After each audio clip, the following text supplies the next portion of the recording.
company officer on rescue 10 on A shift. And as Chief Nance alluded earlier, our sole responsibility is to be there for our own.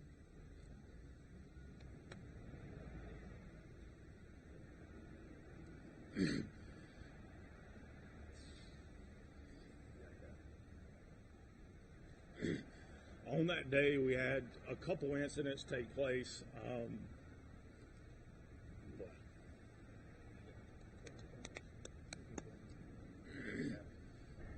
Fortunately, Ladder 1, which was initiated to Mayday, is where we diverted our efforts to initially.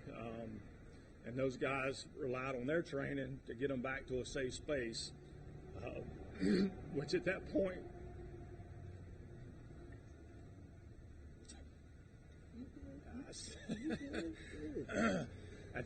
it gave us the opportunity to divert our efforts to Quincy.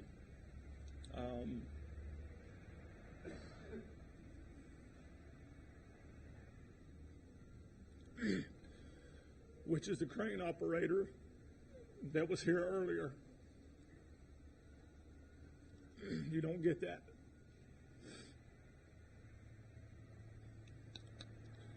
You don't get the ability to talk to the guy that you helped save. Murphy, in the event, along with 3 others, we staged some equipment on the tower because unfortunately that his conditions become really bad before we could get to him. So I spoke with him on a radio for roughly 35 minutes, ensuring him we would come and get him.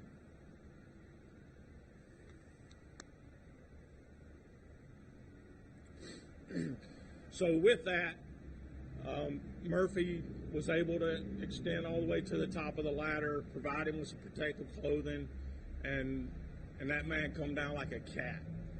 He was ready. But we stuck with him on the radio, assuring him that we would be there. The other guys on scene, the other aerial apparatus and hose lines that they had stretched to the adjacent building was to keep the crane cool, because we all know the dynamics of fire and what it does to metal, elongation, all those things.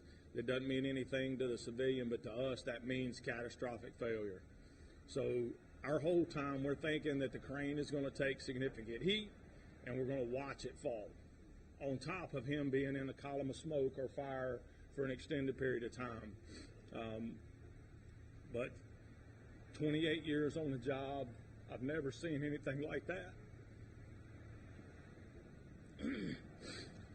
And to talk to him on the radio and him tell you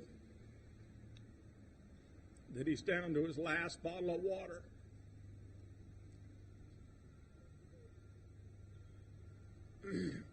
So, I mean, thanks for Murphy and the other 3 or 4 that climbed that day, taking residual air pack stuff to put him on air if needed, to provide him protective clothing.